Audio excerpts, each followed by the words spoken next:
एक नदी के किनारे एक बरगद का पेड़ था। उस पेड़ में एक बगुला रहता था। वो अक्सर नदी के किनारे मछली और केकड़े का शिकार करता था। एक दिन उसने देखा कि एक सुंदर सी नीली मछली पानी में तैर रही है। बगुले को वो सुंदर मछली बहुत भा गई।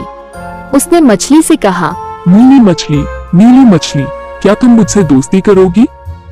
नीली मछली ने डरते हुए जवाब दिया, लेकिन तुम तो मुझे खा जाओगे, जैसे तुम दूसरी मछलियों को खाते हो। बगुले ने कहा, नहीं नहीं, तुम तो बहुत सुंदर मछली हो। तुम मेरी दोस्त बन जाओ तो मैं कसम खाता हूँ कि तुम्हें कभी नहीं खाऊंगा।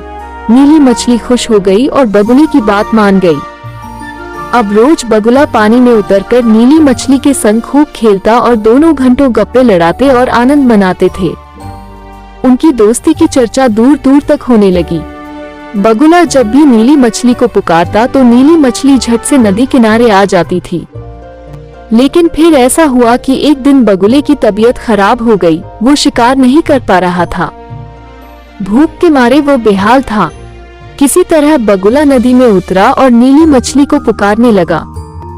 नीली मछली बगुले की पुकार सुनकर जैसे ही उसके नजदीक आई, बगुला ने झपट्टा मारकर उसे चोंच में दबाना चाहा। लेकिन नीली मछली बेहद फुर्ती के साथ बगुले की पकड़ से छूट गई और भागती हुई बोली, अब मैं कभी तुम्हारे पास नहीं आऊंगी, मेरी तुम्हारी दोस्ती खत्म। ये सुनकर बगुले को अपनी गलती का एहसास हुआ। उसने नीली मछली से माफी मांगते हुए कहा, माफ कर दो मछली रानी, मैं भूखा था इसलिए मुझसे गलती हो गई। अब मैं कभी ऐसी गलती नहीं करूँगा। तुम मेरे पास लौट आओ। लेकिन नीली मछली फिर कभी बगुले के पास नहीं आई। बगुला रोज नदी किनारे नीली मछली को पुकारता रहा। ये देखकर नदी की अन्य मछलियों ने नीली मछली से पूछा कि बार बार माफी मांगने के बाद भी तुम बगुले को क्यों माफ नहीं कर देती और दोबारा उसकी दोस्त क्यों नहीं बन जाती? तब नीली मछली ने कहा, मेरी माँ ने मुझे जिंदगी में एक बहुत जरूरी सीख दी है।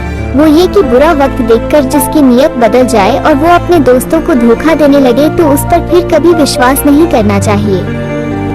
बगुला ने अपनी भूख मिटाने के लिए अपनी सबसे प्यारी दोस्त को भी धोखा दे दिया, इसलिए अब कभी मुझे उस पर विश्वास नहीं होगा।